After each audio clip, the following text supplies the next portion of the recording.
सभी लोग जानते हैं कि आरएसएस चाहता है कि भारत एक हिंदू राष्ट्र कुछ नहीं है, इसे एक ब्राह्मण राष्ट्र बनाना चाहते हैं।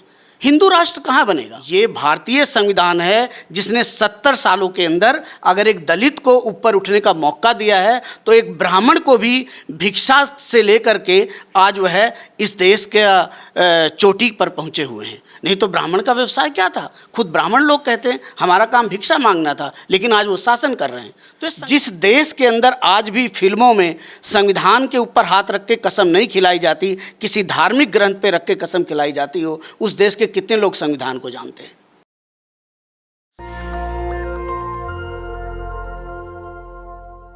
क्या भारत का संविधान खत्म हो जाएगा? क्या जो सरकार है मोदी जी की वो संविधान खत्म करने की प्लानिंग कर रही है? नया संसद आ गया है। दरअसल ये सवाल इसलिए उठ रहे हैं कि प्रधानमंत्री के बहुत करीबी विवेक देबरॉय, जो राष्ट्रीय आर्थिक सलाहकार परिषद के चेयरमैन हैं, उन्होंने एक लेख लिखा, और वो भी 15 अगस्त के दिन, जिसके बाद लालू यादव, मायावती हमलावर हुई। दिलीप मंडल ने इस खबर को वायरल किया और सोशल मीडिया से लेकर बहुजन समाज में बवाल कट गया है। मेरे साथ भंते सुमेधो हैं, जो संविधान के भी जानकार हैं, बहुजन आंदोलन को भी समझते हैं और इस देश की राजनीति पर बारीक नज़र भी रखते हैं। क्या लग रहा है, क्या ये कयास है या आपको लगता है कि कुछ ऐसी प्लानिंग है? देखिए शंभू जी, यह एक प्लानिंग है, बिल्कुल एक कैलकुलेटेड वे में जिस तरह से किसी चीज़ को परीक्षण किया जाता है। ये आरएसएस और जो हिंदू राष्ट्र बनाना चाहते हैं उन लोगों की एक सुनियोजित प्लानिंग के ढंग से उन्होंने इस आर्टिकल को छपाया है। और जो विवेक देबरॉय जी हैं वो ऐसा नहीं है खाली इकोनॉमिस्ट हैं। आप उनका इतिहास उठा करके देखिए कि जो भारत की जो माइथोलॉजी है उसके ऊपर वो लिख रहे हैं, वो महाभारत के ऊपर लिख रहे हैं और गीता के ऊपर लिख रहे हैं। दूसरी चीज़, उन्होंने इतिहास पर कोई काम नहीं किया है, ना ही वो कोई के लॉ के एक्सपर्ट हैं। तो ये बड़ा वेल प्लान ढंग से इस देश के जो विभिन्न समुदायों के लोग हैं उनको टेस्ट किया जा रहा है कि आखिर वो संविधान के लिए बोलते क्या हैं। और मैं ऐसा समझ, ठीक है, धर्म की आज़ादी है संविधान में, आप मैथोलॉजी पर लिखिए, रामायण पर लिखिए, महाभारत पर लिखिए, कौन रोक रहा है? लेकिन सवाल है कि जो संविधान आपको हक देता है, फंडामेंटल राइट्स है रिलीजन, हम किसी रिलीजन को मान सकते हैं, किसी धर्म को मान सकते हैं। मेरा सवाल ये है कि क्या जो देबरॉय ने जो ये आर्टिकल लिखा है, इसमें क्या लगता है प्रधानमंत्री की शह है? और क्योंकि अब तो सफाई भी आ गई कि प्रधानमंत्री ऑफिस से सफाई आई कि हमारा कोई लेना देना नहीं है। आरएसएस की सफाई अब तक नहीं आई है। पहली बात, यदि प्रधानमंत्री की सह नहीं है तो संविधान के ऊपर कुठारघात करना, ऐसे व्यक्ति को प्रधानमंत्री महोदय ने अपनी इकोनॉमिक एडवाइजरी में रख क्यों रखा है? उसको निकाल करके बाहर करें। उन व्यक्ति का इतिहास के ऊपर जो संसद टीवी है उसके ऊपर अक्सर कर उनके प्रोग्राम आते हैं, उसमें देखिए वो क्या कह रहे हैं। तो इट इज़ वेल प्लान्ड। बाकी आरएसएस जो है वो अपनी सभी लोग जानते हैं कि आरएसएस चाहता है कि भारत एक हिंदू राष्ट्र कुछ नहीं है, इसे एक ब्राह्मण राष्ट्र बनाना चाहते हैं। हिंदू राष्ट्र कहाँ बनेगा? ये ब्राह्मण राष्ट्र बनाने की एक तैयारी है। हिंदू राष्ट्र सिर्फ एक इमोशनल नाम है, वो दिया जा रहा है ताकि विभिन्न वर्गों के लोग हिंदू के नाम पर इकट्ठा हो सके और उन्माद पैदा किया जा सके। क्या हो, कैसा स्वरूप होगा? अगर मान लीजिए संविधान बदल जाता है, ये भी संविधान में ही प्रावधान है कि कोई 2/3 बहुमत से आए और बदल दे संविधान। देखिए, सबसे पहले तो आप, भारत एक देश नहीं, एक सब कॉन्टिनेंट है और इसके अंदर विविधताएं हैं। आप अगर हिंदू राष्ट्र बनाना चाहते हैं तो जो ऊंच नीच की भावना है, जो रंग भेद की भावना है, जो तरह तरह के धर्म हैं, उनको समानता पे कहाँ लाओगे? आरएसएस तो समरसता की बात करता है। मुझे नहीं पता समरसता शब्द कहाँ से आया। उनका जो संविधान बनेगा उसमें समानता नहीं होगी, समरसता होगी। और जो विवेक देबरॉय हैं वो यही काम करना चाहते हैं। नुकसान क्या होगा? हमारे आपके जैसे लोगों का नुकसान क्या होगा? बिल्कुल नुकसान है। पहली बात, भारत के अंदर जो है एक फूट पैदा होगा, और एक धार्मिक फूट नहीं बल्कि हिंदू धर्म के अंदर जो विभिन्न वर्ग हैं उसके टुकड़े टुकड़े हो जाएंगे। ये भारतीय संविधान है जिसने 70 सालों के अंदर अगर एक दलित को ऊपर उठने का मौका दिया है तो एक ब्राह्मण को भी भिक्षा से लेकर के आज वह इस देश के चोटी पर पहुंचे हुए हैं। नहीं तो ब्राह्मण का व्यवसाय क्या था? खुद ब्राह्मण लोग कहते हैं हमारा काम भिक्षा मांगना था, लेकिन आज वो शासन कर रहे हैं। तो ये संविधान की देन है। इस संविधान ने, प्रधानमंत्री मोदी खुद बाहर गरीब घर में पैदा हुए, माँ बाप उनके पढ़े लिखे नहीं है, उसके बाद भी सत्ता के शीर्ष पर। भाई ये संविधान की देन है कि एक व्यक्ति जिसको कभी क्या कहते हैं तड़ी पार कहा गया, वो होम मिनिस्टर बनता है। ये संविधान की देन है कि एक व्यक्ति जो कहता है मैं चाय बेचता था वो प्रधानमंत्री बना। मैं तो कहता हूं कि मोदी साहब को और अमित शाह साहब को संविधान की रक्षा करनी चाहिए। क्या यह किसी दूसरे संविधान में मुमकिन था? नहीं होता। आप जिस चीज ने आपको खड़ा किया आप उसी को काटना चाहते हो। लेकिन जो इस देश के हिंदू लोग भी हैं, जो विद्वान ब्राह्मण हैं, उनको सोचना चाहिए कि ये संविधान जो है एक आज़ादी का मोनूमेंट है। ये इस देश की धार्मिक पुस्तक है। ऐसा नहीं है कि संविधान के अंदर खाली किसी एक जाति और वर्ग के लोग थे, सभी लोग थे। संविधान के अंदर वो लोग भी थे। लेकिन ये आशंका आपको लग रहा है कि मनुस्मृति फिर से इंप्लीमेंट हो जाएगा? बिल्कुल वही है।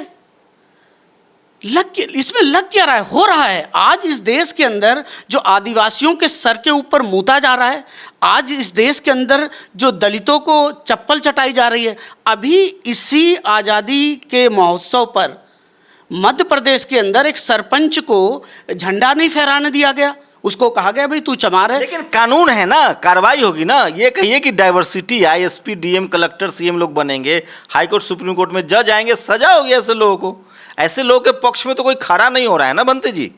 नहीं, जब इस संविधान के अंदर सजा का प्रावधान होने के बावजूद इतना भेदभाव, छुआछूत है, इस संविधान ने जो है महिलाओं को अधिकार दिए। डॉक्टर अंबेडकर ने रिजाइन क्यों किया?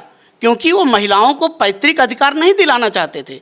अंबेडकर साहब का रिजाइन दलितों के अधिकार के लिए नहीं होता है। महिलाओं को क्या होगा?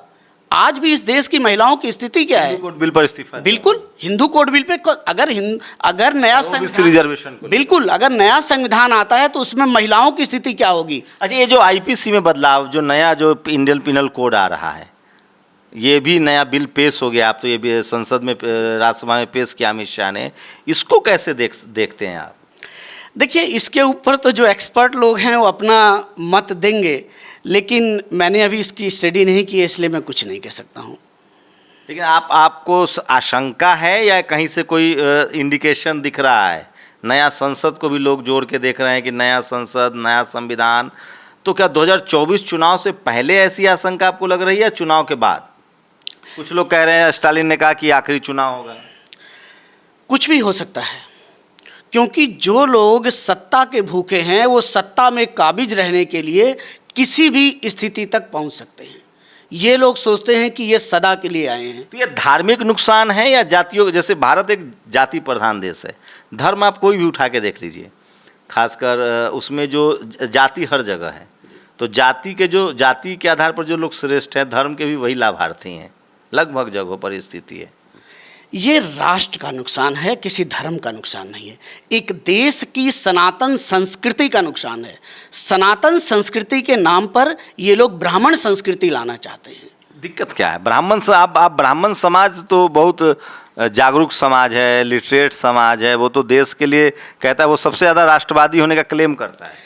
मेरा ब्राह्मण से मतलब किसी जाति से नहीं है। मेरा ब्राह्मण से मतलब वो लोग हैं जो मनुवाद को मानते हैं, जो ऊंच नीच को मानते हैं, छुआछूत को मानते हैं, भेदभाव को मानते हैं, जो लोग बिना तो उसके लिए शब्द है ब्राह्मणवादी। सर, आप तो पूरे ब्राह्मण समाज को कह रहे हैं। नहीं, मैं ब्राह्मण समाज को नहीं कह रहा हूँ, मैं ब्राह्मणवाद कह रहा हूँ। लेकिन अक्सर कर उसके अंदर वही लोग हैं जो ब्राह्मण जाति से आते हैं। ये क्या लॉजिक हुआ? ब्राह्मणवादी हम भी हो सकते हैं, आप भी हो सकते हैं। किसी जाति का आदमी, किसी समूह का आदमी, समुदाय का आदमी अगर अमानवीय है, अगर वो एंटी वुमेन है, एंटी ह्यूमन है, उस it means he is a ब्राह्मणवादी, मनुवादी। मनुवाद क्या है? एक शोषण का हथियार था। वो तो किसी कम्युनिटी, किसी रिलीजन के लोग हो सकते हैं। देखिए, आप विवेकानंद जी की 1893 का चिकागो कॉन्फ्रेंस की हम बात करते हैं, उसको उठा करके देखो, वहाँ पे हिंदुइज्म करके कोई रिलीजन नहीं है, वहाँ पे ब्राह्मणिज्म करके रिलीजन का नाम है। तो जिस चीज़ को मैं मानता हूँ 1818 में हिंदू शब्द आया, तो फिर तो ये 1918 में जब ब्राह्मण कहते हैं तो हम किसी जाति को नहीं कह रहे, हम उस ब्राह्मण की बात नहीं कर रहे हैं जो अपना पूजा पाठ कर रहा है, जो बिल्कुल शाकाहारी है, जो कहीं किसी तरह के उन्माद में, किसी तरह की हिंसा में भाग नहीं लेता।